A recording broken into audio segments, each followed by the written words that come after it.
सिर्फ आपने इसको रखना है और रखते सार ही जो है वो आपको उसमें लंबाई नज़र आएगी। इस कदर शक्ति उनके अंदर आ जाएगी कि ये लंबाई आप लोग खुद अपनी आंखों से देखेंगे और आप कोई इस शक्ति को पकड़ नहीं पाएंगे, बर्दाश्त नहीं कर पाएंगे।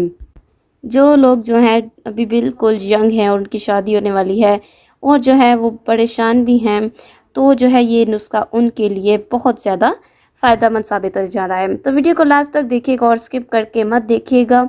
तो जो है शुरू करने से पहले आपसे रिक्वेस्ट है कि चैनल को सब्सक्राइब कीजिएगा। तो चलिए वीडियो को आगाज़ करते हैं और आपको बता दें कि नुस्खे में आपने क्या चीज़ें इस्तेमाल करनी है और जो है वो किस तरीके से ये नुस्खा जो है वो आपने करना है। आपने क्या करना है कि आपने कंवार धंधल तो सुना होगा, तो जो है वो आपने इसको पंजाबी में इसको कंवार धंधल कहते हैं, ठीक है। तो इसको इंग्लिश में कहते हैं एलोवेरा। इसकी जो है वो आपने जड़ लेनी है। ये जो है वो बहुत सारे घरों में अक्सर लोग उगाते हैं और इसका जो जल है वो फेस के लिए, चेहरे की सफाई के लिए इस्तेमाल होता है, बालों के लिए भी इस्तेमाल होता है, बालों की शाइनिंग के लिए, ग्रोथ के लिए जो है ये फ़ायदा होता है इसका।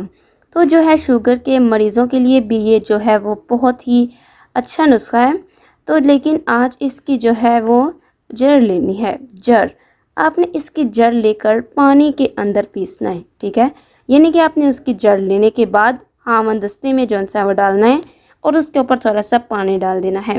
पानी डालने के बाद आप इसको पीस कर आपने अपनी जो है वो कफ दस्त पर मल कर जो है वो हम बिस्तरी करनी है। मतलब कि जो है वो आपकी नब्ज़ होती है, इसके ऊपर आपने लगा कर जो है वो करनी है बिस्तरी। तो यकीन जानिए कि इतनी शक्ति पैदा करेगी जो है वो। एक मुजरबात में से ये नुस्खा है, ठीक है। ये एक किताबों में से आपको जो है वो नुस्खा हकमानों की जो है वो किताबें हैं, वहाँ से आपको ये नुस्खे बताए जाते हैं। तो जो है वो औला पाए के हकीमों की ये जो है वो किताबें होती हैं।